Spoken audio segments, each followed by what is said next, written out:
Happy Glacier Science Day! It's Ranger Melissa. I'm standing in front of Montana Fish, Wildlife, and Parks doors in Kalispell, Montana, because I'm going to meet up with Glacier's wildlife biologist and citizen science coordinator Jami and Chris Hammond, who is a wildlife biologist at the state here for FWP, Fish, Wildlife, and Parks. And they're going to tell me all about a project they're collaborating on with Common Loons. They're banding Common Loons in order to understand and track their populations better. I'm really excited to learn more about it today, and I'm here catching them while they're loading up gear in order to go out at night to band loons. Now, I'm not able to go with them because there's only a certain amount of space on the boat, but our videographer, Renata, is gonna go behind the scenes and show you all what they're gonna do and how they do it. So, let's meet up with Jami and Chris and find out more. Come on, let's go! Jami, oh my gosh, I actually have not seen you for a really long time. It's good to see you. Yeah. Thanks for catching up with us today. We are so excited that Renata gets to go with you guys to do loon banding. For the rest of the folks out there who might not exactly know, can you explain what is bird banding, or what is it? So bird banding is a way to individually mark birds. It can occur in a handful of different ways, but for birds that you are not planning to recapture on a regular basis, you use a visual marker, so something that you can see from a distance.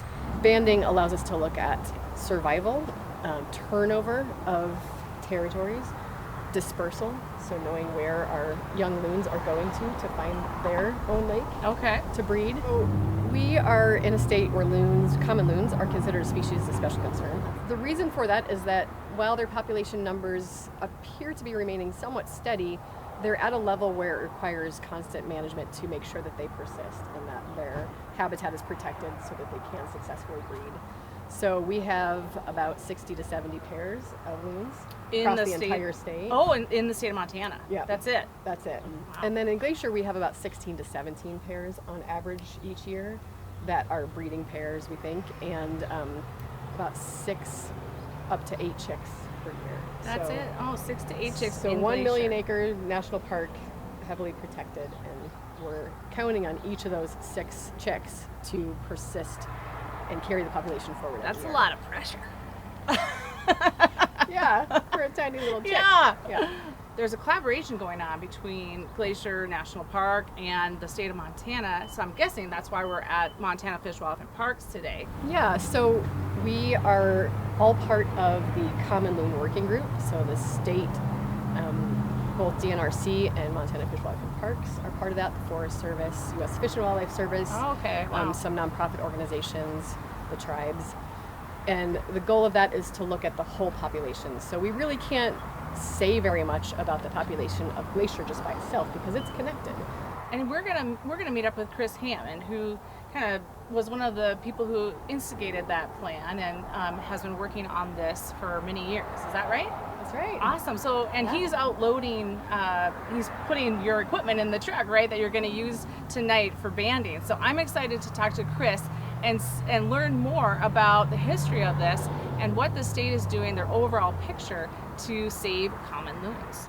Hey Chris, how are you? Good, how are you doing? I'm good. Thanks for meeting up with us today. We're so excited to talk about common loons with you. I know that you work with the park and that you've been working on common loons for a while. How many years has it been?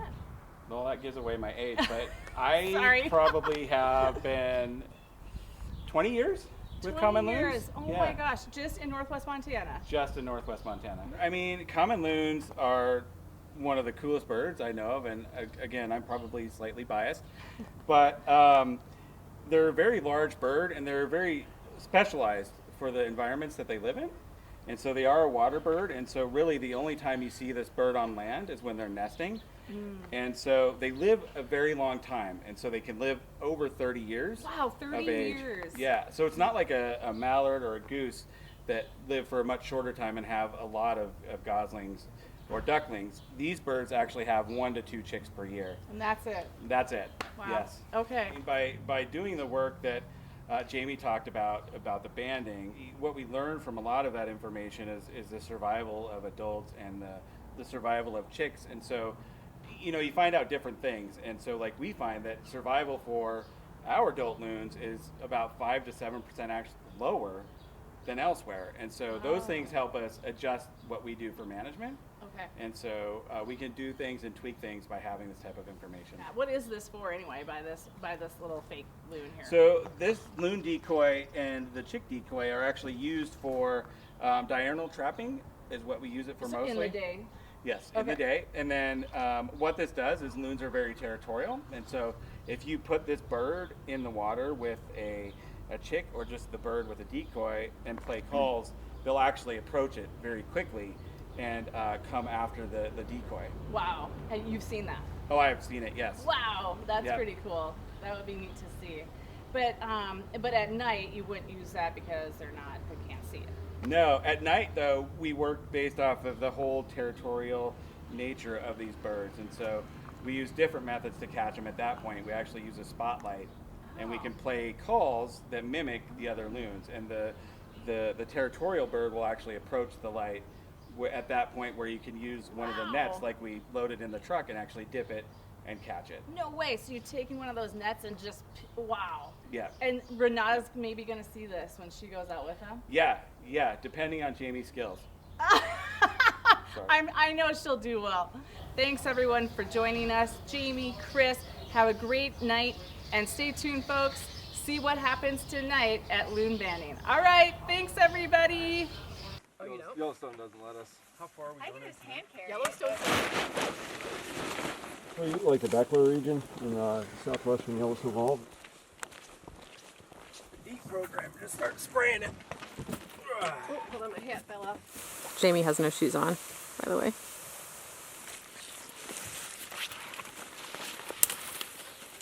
We're waiting. Now we wait with the mosquitoes.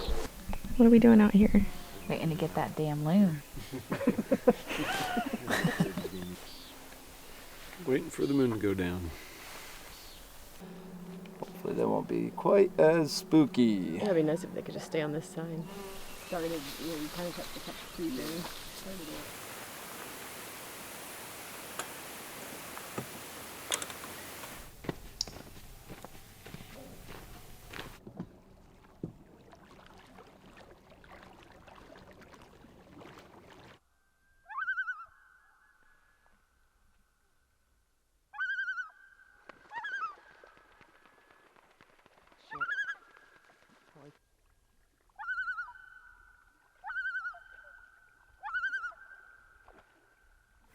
They got one. They're bringing it in. Yeah, why don't you hold him, Jami? You can get another practice bleeding. Just under his bill, just in case he gets out. That way he hits the life jacket, not the truck. 0669 0669 205 205 23. 23. What do you take the feathers for? So feathers give you the mercury level of the bird when that feather was grown.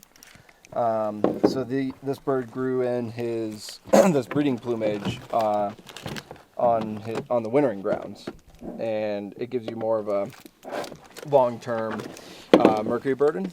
And then we do blood as well, so that's more short-term. So the blood mercury is in about the last 2 weeks, I think it is, 2 to 3 weeks, if I remember right. Mm. It must have been. Yeah, now it won't roll. Why do you measure the bill? Does it tell you something about age? Yeah, overall size and health. Body mass index.